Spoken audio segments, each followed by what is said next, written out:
Apa sih lo?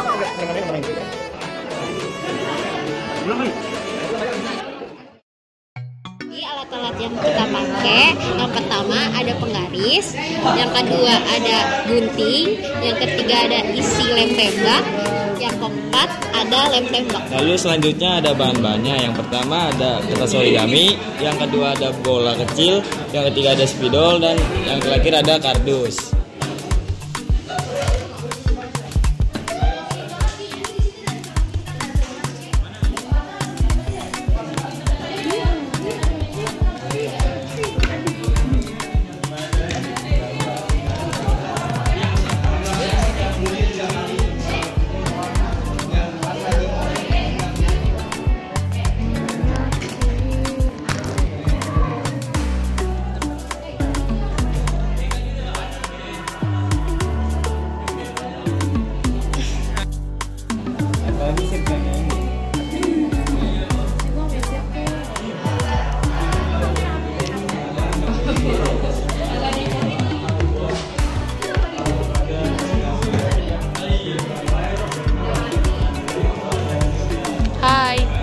Hai dulu deh.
dianggap sebagai makanan yang masuk ke dalam organ pencernaan kita. Lalu di sini ada amplop-amplop yang berisi informasi tentang organ-organ pencernaan manusia. Nah, jadi proses yang pertama, makanan ini masuk ke dalam mulut. Nah, di dalam mulut ini terjadi pencernaan mekanik dan pencernaan kimiawi. Pencernaan mekanik yang dilakukan oleh gigi yang menghancurkan makanan, lalu dibantu oleh lidah. Kemudian pencernaan kimiawi itu yang dilakukan oleh enzim peptilin yang menghasilkan yang mengubah amilum atau karbohidrat menjadi glukosa.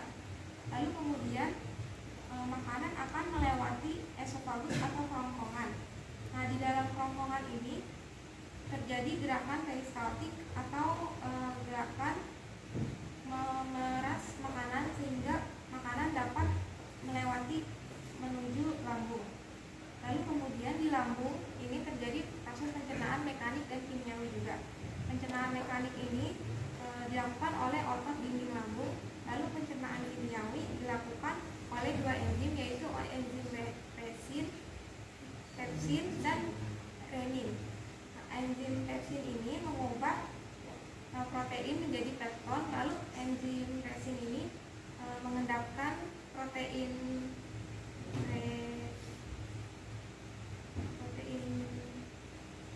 kasein menjadi susu. Nah, selain ada enzim, di sini juga ada HCl atau asam lambung. Nah, asam lambung ini atau asam klorida berfungsi untuk menghancurkan kuman yang masuk ke dalam makanan. Enzim HCl ini juga berfungsi untuk mengaktifkan pepsinogen sehingga menjadi pepsin. Nah, setelah dari lambung, makanan akan menuju ke usus halus. Usus halus ini terdiri dari 3 bagian, yaitu yang pertama ada usus 12 jari atau disebut juga duodenum, lalu ada usus kosong disebut juga dengan duodenum, lalu kemudian ada usus penyerapan atau juga disebut juga ilir. Nah, di dalam usus 12 jari ini terdapat di kanan kirinya terdapat 2 kelenjar pencernaan yang membantu proses pencernaan, yaitu ada hati dan juga empedu, lalu ada pankreas. Jadi ketika makanan masuk ke dalam usus halus, kemudian hati ini akan berfungsi untuk menghasilkan empedu yang berguna untuk menggumpalkan lemak. Lalu kemudian akan menuju ke usus kosong. Nah, di usus kosong ini makanan akan diubah menjadi sari-sari makanan. Lalu kemudian akan menuju ke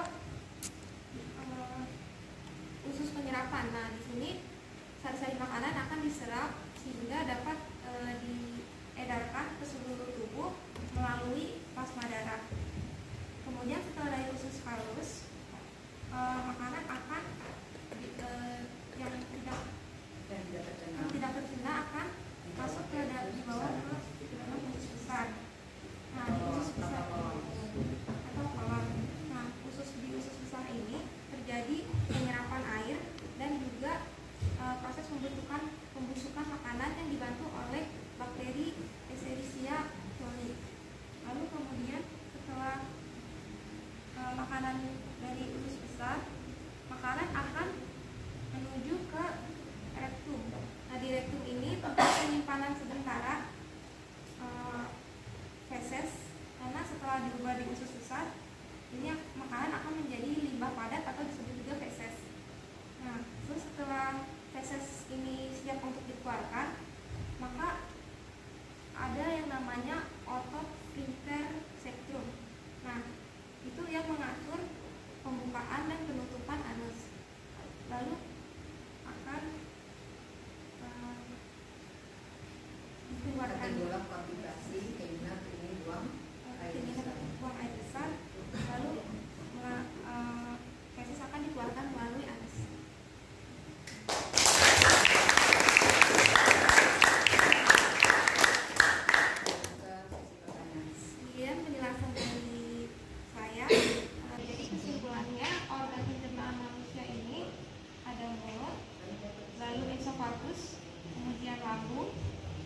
Lalu ada usus halus yang terdiri dari 3 bagian, usus 12 jari, usus kosong, dan usus penyerapan.